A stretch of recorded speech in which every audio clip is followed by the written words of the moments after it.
Hola, muy buenas, ¿cómo están? Espero que anden muy bien. Y bueno, el día de hoy lo que vamos a hablar es sobre un autor muy conocido de la psicología fundamental porque crea una técnica de las más eficaces para las fobias. Así que si tienen fobias, este es su video. este, bueno, les voy a comentar la técnica en realidad. El autor es Joseph Wolpe, es un autor que se inscribe dentro de la psicología, digamos, del paradigma conductual dentro de la psicología, y crea una técnica que es una de las técnicas más eficaces que se conoce como desensibilización sistemática. La desensibilización sistemática, hasta el día de hoy, desde hace ya casi 50, 60 años, es una técnica de las más eficaces para las fobias específicas. ¿Qué es una fobia específica? Muy sencillo, es por ejemplo la fobia a un perro, la fobia a volar, etcétera. Es una fobia que está dada hacia un objeto definido, ¿bien? Es un miedo exagerado a un objeto definido, por decirlo de una manera sencilla. Bueno, Joseph Wolpe crea una técnica que se conoce como desensibilización sistemática. Ustedes se preguntarán ¿de qué va esta técnica? Bueno, es bastante simple. Lo que primero tenemos que entender es cómo surge, qué es una fobia, ¿no? Y cómo surge. La psicología conductual lo explica de una manera muy sencilla. Si nosotros recordamos, por ejemplo, el experimento típico de Watson, basado en el condicionamiento clásico, ¿en qué consistía este experimento? Consistía en algo muy sencillo, que era, Watson planteaba que las personas tienen dos miedos innatos, por lo menos, que es el miedo a la pérdida de la estabilidad y el miedo a un ruido fuerte. Son miedos biológicamente ya configurados, etcétera, etcétera, etcétera. ¿Por qué? Porque les permitió sobrevivir a la especie. Bien.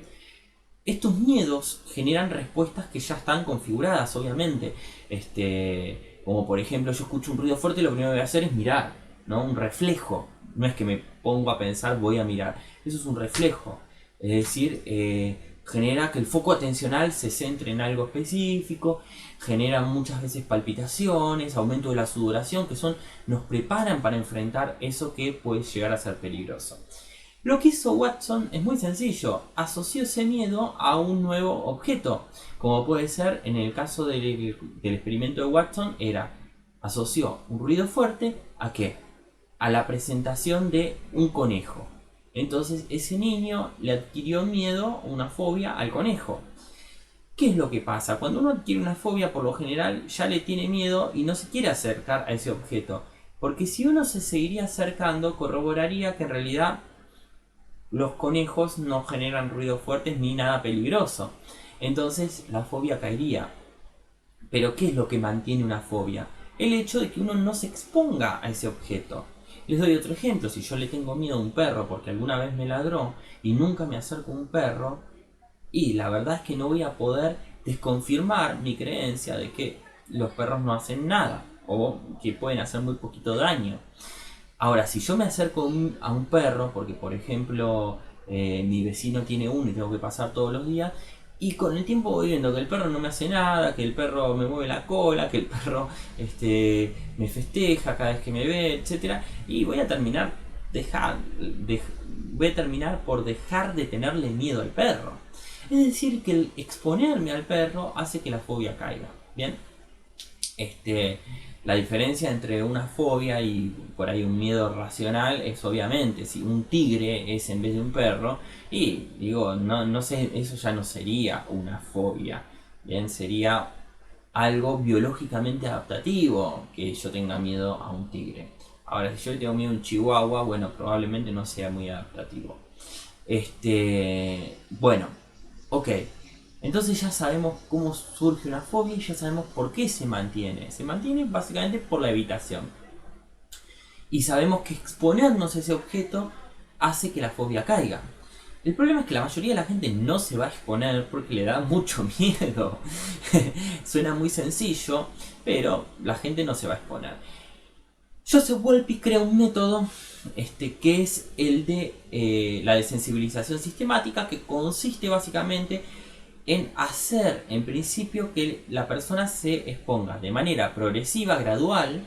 Es decir, si vos le tenés miedo a un perro, no te vas a exponer directamente a un perro, sino que da igual si es que vos te expongas al perro o vos te expongas a la escena mental de un perro, es decir, imaginar al perro. Da igual, en los dos casos a la gente le genera miedo, generalmente la gente tiene fobia, imaginarse ya el hecho de estar tocando un perro ya le genera miedo.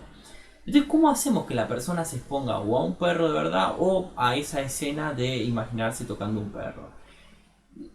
Joseph Wolpe dice que hay que hacerlo de manera gradual, ¿bien? Hay que empezar a exponerlo a estímulos que no le generen tanto miedo. Por ejemplo, si vos no te imaginás tocando un perro, por ahí te imaginás acercándote a un peluche de un perro, a una foto de un perro, al escuchar el ladrido del perro o a un dibujo de un perro. Bien, entonces ¿qué se hace? Se arma junto con la persona con el paciente una lista de jerarquías. ¿Qué es lo que menos le daría miedo acercarse en principio? Entonces vamos creando las jerarquías graduales como si fuese una escalera en la cual la persona los estímulos que menos miedo le den y los que más miedo le den. Y la idea es ir acercándolo progresivamente. Si por ejemplo una persona tiene miedo a volar en avión, podría ser otra fobia específica, podemos armar la escala de jerarquía, decir, bueno, tenés miedo a volar, está bien, pero ¿te daría miedo, por ejemplo, a subirte a un avión incluso antes de volar, de imaginarte eso? Y la verdad es que sí, por ahí dice el paciente. Bueno, ¿qué te daría? ¿Más miedo o menos miedo? Y menos miedo. ¿Y te daría miedo acercarte a un aeropuerto y ver los aviones volar? Y la verdad que un poquitito sí, te diría ese paciente. ¿Pero te daría más o menos miedo? Y la verdad que mucho menos miedo. Bueno, entonces uno va armando las jerarquías, ¿no? Va armando qué es lo que menos le da miedo y lo que más le da miedo. ¿Por qué? Porque lo vamos a exponer de menor a mayor. La desensibilización sistemática, como les dije antes, es muy sencillo decirle a una persona que se exponga a algo que le da miedo. El tema es que le da miedo. Ahora, ¿qué significa que le da miedo? Que le da un montón de sensaciones corporales, taquicardia, respiración, aumento de la respiración, un montón de sensaciones feas, ¿no? Que le dan la sensación de que pierde el control y demás, temblor, ¿no? Ahora, si la persona no tuviera estas sensaciones corporales, probablemente se expondría, pues si uno dice, si vos no tuvieras miedo a los perros, ¿no sentirías todo eso cada vez que es un perro? ¿Lo tocarías? Y la persona seguramente nos va a decir que sí. Entonces, uno de los principios fundamentales en el cual se basa esta desensibilización sistemática es en el principio de la inhibición recíproca. ¿Qué es la inhibición recíproca? Es lo siguiente, a medida que exponemos a la persona, la confrontamos a que puede imaginar esas escenas que le tiene miedo, esos objetos que le tiene miedo, eso sea el perro, o sea en el caso de una fobia a volar, el avión, etc. A medida que la exponemos, lo que vamos a hacer es, como esos objetos le van a generar una respuesta corporal de miedo, que es sudoración, palpitación, etc., lo vamos a ir induciendo a sensaciones de relajación, lo vamos a inducir a una relajación muscular profunda, por ejemplo. Entonces, cuando ya tenemos toda la escala configurada de a qué objetos progresivamente lo vamos a ir haciendo imaginar al paciente, por ejemplo, en el caso de un paciente que tiene fobia al avión, le podemos decir, bueno, primero en primer paso te vas a exponer, vamos a imaginar la escena de acercarte al aeropuerto. En segundo paso vamos a imaginar la escena de estar subiéndote un avión. En tercer paso la escena de estar volando en el avión. Y en cuarto paso la escena de aterrizar en el avión. Pongámosle que esa es la escala que armamos. Buenísimo. Ahora lo que vamos a hacer es, antes de exponerlo al estímulo más sencillo que casi ni miedo le genera, lo vamos a inducir a una relajación muscular, una relajación profunda. Es decir, ¿por qué lo inducimos a esto? Porque son sensaciones, o mejor dicho, son respuestas corporales que son incompatibles con la de ansiedad y con la de miedo. Es simple. Si yo estoy relajado y estoy tranquilo, no estoy con miedo, ni tensionado, ni con palpitaciones, ¿sí? Por eso se conoce este principio como inhibición recíproca. Es decir, recíprocamente que se lo va acercando esos estímulos que le generan miedo, se van inhibiendo esas respuestas de ansiedad por medio de una relajación inducida. ¿Cuál es la técnica de relajación que se utiliza? se utiliza la relajación, por ejemplo, la relajación muscular de Jacobson. Bien, la pueden buscar, es muy sencilla, es una relajación en la cual a la persona se le dice que cierre los ojos, que vaya aflojando distintos grupos musculares de manera progresiva. Puede ir acompañándose con una respiración profunda. Se suele hacer acostado esta relajación. Cuando la persona, primero se le enseña esta relajación, entonces nosotros armamos las jerarquías, las anotamos, anotamos qué cosas le dan más miedo y qué cosas le dan menos miedos al paciente para ir exponiéndose. Le enseñamos bien la relajación en las primeras sesiones, que la aprenda, que la practique en 3 semanas. Y después llega el gran día. Agarramos, inducimos esa relajación cuando el paciente está completamente relajado.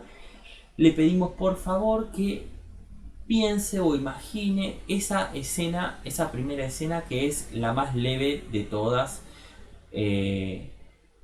la más sencilla de imaginar, la que menos miedo le genera. Esto lo va a hacer en este estado de relajación profunda. Le vamos a preguntar qué nivel de ansiedad está sintiendo y le pedimos que levante un dedo si la ansiedad es mayor a ciertos niveles. Supongamos de 0 a 10 y es mayor a 4. Esto lo digo a modo de ejemplificar. Igualmente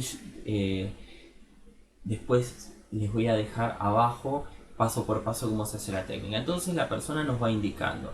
Si el nivel de ansiedad sigue siendo alto, agarramos, le damos 5 segundos, lo exponemos a esa escena temida. Si el nivel de ansiedad sigue siendo alto, lo volvemos a pedirle que se relaje nuevamente. Lo volvemos a decir que se relaje otra vez, que vuelva a aflojar los músculos. Le damos las pautas de la relajación muscular nuevamente por algunos cuantos segundos y lo volvemos a exponer.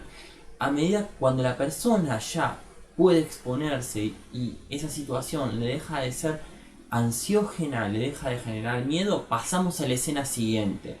Y así lo vamos haciendo progresivamente. Si la escena siguiente le da mucho miedo, mucha ansiedad, volvemos a decirle que por favor se relaje, que vuelva a sentirse. Siempre la exposición a esa la exposición a esas escenas que pueden ser ansiógenas o de miedo no van a ser mayores a 5 segundos en lo posible. La idea de todo esto es que cuando la persona llegue a tolerar la escena más temida sin tener respuestas de ansiedad o con respuestas de ansiedad muy bajas, ahí se considera que el objetivo en cierta forma está medianamente cumplido. Siempre esto va a ir acompañado de exposiciones en la vida real. ¿Por qué? Porque cuando la persona puede exponerse en su imaginación a esas escenas, por lo general las escenas en la vida real también van a suscitar las mismas respuestas corporales que fueron aprendidas dentro del consultorio, es decir, respuestas de relajación ya a esta altura. Lo que se le suele pedir al paciente es que si por ejemplo avanzó durante la sesión 3 escenas, que en la vida real no se exponga a la última, sino que se exponga a la anterior. Es decir, la que en criollo, dicho en criollo, la que estaba más cocinada, la que ya sabemos que la va a poder enfrentar porque ya la tiene muy practicada en sesión. Así que bueno, básicamente esto consiste en la técnica de Joseph Wolpe, y lo más probable es que a medida que la persona se expone en la vida real, también va a producir, ¿cómo es que se dice? Va a desconfirmar su creencia, no va a suscitar esas respuestas corporales de ansiedad, va a poder acercarse, y a medida que se acerque va a desconfirmar su creencia también por otra parte de esos objetos temidos. Se va a producir una suerte de, llamémoslo, de acostumbramiento. El nombre en real es una desensibilización, y por lo general las fobias caen. Y no solo que caen, sino que cae al objeto específico y también a muchas otras cosas que por lo general la persona también le tenía miedo. Les doy un ejemplo, muchas personas que le tienen miedo a los perros también le tienen miedo a los gatos, le tienen miedo a los lobos, le tienen miedo a muchos objetos parecidos, ¿bien? Animales peludos, incluso algunas personas hasta que le hablen de perros. Cuando la persona se expone al perro, por lo general caen todos los otros miedos por un proceso que se conoce como generalización. Así que bueno, ya sabrán, ya verán la importancia de esta técnica. Esta técnica es sumamente importante, sumamente eficaz. Si mal no recuerdo, tiene un 90% de eficacia. Así que bueno, hoy en día esta técnica se puede hacer de otras formas más allá de la imaginación. Hay miles de formas de hacerla. Una forma es exponerse a objetos reales, ¿no? De manera gradual, por ejemplo, a un dibujo, después a un peluche, después a un perro real, chiquitito, un cachorrito, después a un perro real un poquito más grande, y así, pero siempre acompañando antes de exponerme, previamente, con una buena relajación, ¿bien? Esto es hacerlo de manera real, ¿bien? Vamos haciendo la desensibilización de manera real. Joseph Wolpe plantea por términos, digamos, operativos, hacerlo a través de la imaginación, a través de imaginarse las escenas de manera progresiva, graduales. Y hoy en día hay un montón de recursos. Yo recuerdo, por ejemplo, haber trabajado el caso de una fobia a volar y haberlo hecho a través de videos en primera persona. Una persona estaba filmado en primera persona cómo se iba acercando al aeropuerto, después cómo estaba dentro del aeropuerto, todo el proceso del check-in, etc. Después entrando al avión, después escuchando las indicaciones y poniéndose los cinturones de seguridad, después despegando el avión y todo en videos. Lo que hice fue cortarlo en escenas, primero previo al aeropuerto, después en el aeropuerto, después subiendo al avión, después otra escena ya despegando, etcétera. Y cada una fue acompañado a través de una relajación profunda también. Es decir, hay muchas formas. Ahora tenemos todo lo audiovisual, hay muchísimas formas. La idea es ir adaptando de acuerdo a las circunstancias. Uno lo que tiene que conocer muy fuertemente es por qué funciona la técnica, qué principios están debajo de esa técnica, qué principios del aprendizaje subyacen en esa técnica, y después la técnica se puede ir adaptando, ¿bien? Esto es muy importante porque muchas veces se critica a la psicología conductual o a la psicología, a las terapias conductuales, mejor dicho, o a las terapias cognitivo-conductuales, como si fuesen un conjunto de técnicas. No son un conjunto de técnicas, sino que hay un montón de principios importantes que hay que conocer porque las técnicas no se aplican directamente al consultorio. Hay un libro muy lindo que habla sobre estos temas y justamente explica todo esto, que es un libro de un autor muy conocido que es Eysenck. A ver si lo tengo acá, se los voy a recomendar. Miren, ahí lo van a ver. No sé si se llega a ver, hacer foco la cámara, pero dice experimentos en terapia de la conducta. Eysenck es el autor y habla de la inhibición recíproca. En este libro habla de la importancia que las personas en este caso critica a los psiquiatras que por ahí lo aplican y no tienen conocimiento de psicología, pero también hay muchos psicólogos que lo aplican y no tienen conocimiento de las leyes y principios del aprendizaje que subyacen a esa técnica. Y es muy importante conocerlo porque si no nos volvemos en meros técnicos y no somos profesionales. Ser profesional quiere decir saber lo que se hace, y para saber lo que se hace hay que conocer los principios y leyes básicas del aprendizaje que surgen de las ciencias básicas y de la experimentación. Por ejemplo, Joseph Wolpe experimentó con gatos para llegar a estos principios, y si uno entiende por qué construyó esa técnica, cómo la construyó, qué principio se basó, el principio de la inhibición recíproca, cómo surge una fobia, por qué se mantiene una fobia.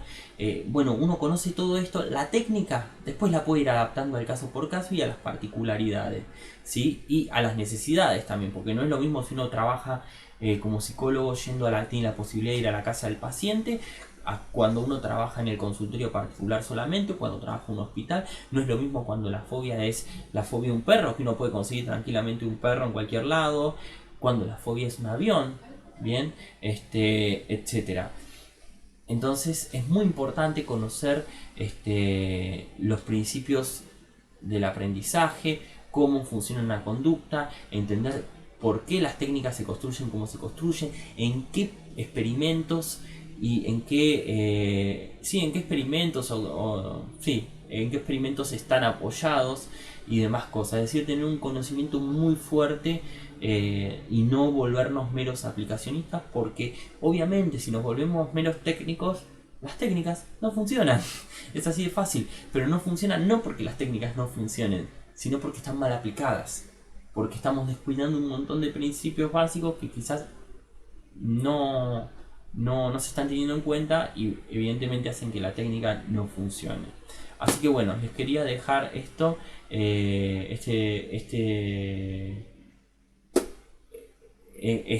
esta técnica, que conozcan un poquito este autor, Joseph Wolpe, que muchas veces, por lo menos, no es muy conocido, no es muy difundido. Digo, los típicos siempre son Freud y Skinner, y son autores muy importantes dentro de la psicología clínica, etcétera. Bien, así que bueno, no lo quiero hacer muy largo y nos vemos seguramente en un próximo video. Saludos.